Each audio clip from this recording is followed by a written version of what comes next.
gamit ko ngayon, no, dun sa binabati ko lang din at yung magte-thank you lang din po ako dun sa Paras Alter Station, no, na meron na po silang 50 branches nationwide. So maraming salamat po Sir Ed. So yun, and then yung mga kaibigan ko din at yung mga tagapakinig dito sa DCRH po, no. So pag mga ganon, hello, at dapat tumawag lang din po kayo dito para at least naman matulungan po namin kayo pagdating sa medical o kahit ano. Sa page mo, Doc Gerald, pwede sila magtanong ng questions doon. Pwede po, no?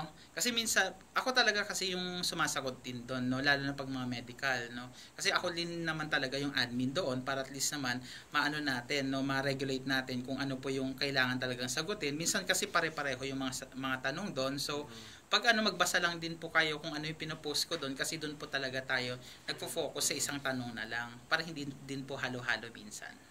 Actually, may nakita akong parang statement ng Philippine Medical Association, something na parang ayaw nila na masyado sinasagot ang tanong o parang hindi ko makuha. Parang dapat general lang yung advice. Parang Opo, kasi no? nga hindi natin nakita yung patient.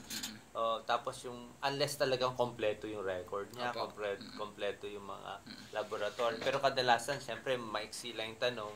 Kaya yung payo, kadalasan ay general. Ano ba tingin mo sa ganung? Sa mga ganun naman po, no?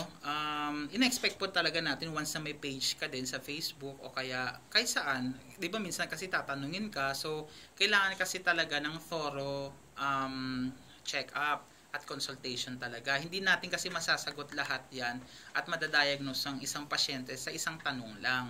So pag mga ganon, ang ginagawa ko po kasi dun sa page ko, kaya pag tinatanong ako, ang ginagawa ko na lang, pwede ako magbigay ng mga payo kung ano dapat yung gagawin, pero dun sa last statement ko, sasabihin ko, mas mabuti pa rin po at mas maganda pa rin po na makita po tayo ng doktor or magpakonsulta o kailangan po tayong magkaroon ng mga mag-undergo ng mga medical laboratories para at least naman mas madadiagnose po natin na mas mabuti po ito. Sa tagal, sa dami ng nagagawa mo na rin post, Dr. Gerald Balandras, I think mga 200s na yung mga napopost mo. Ano nakita mong parang problema talaga ng mga Pilipino pagdating sa sakit? Ano yung kulang na alam nila? Ano yung kailangan ayusin ng mga doctors?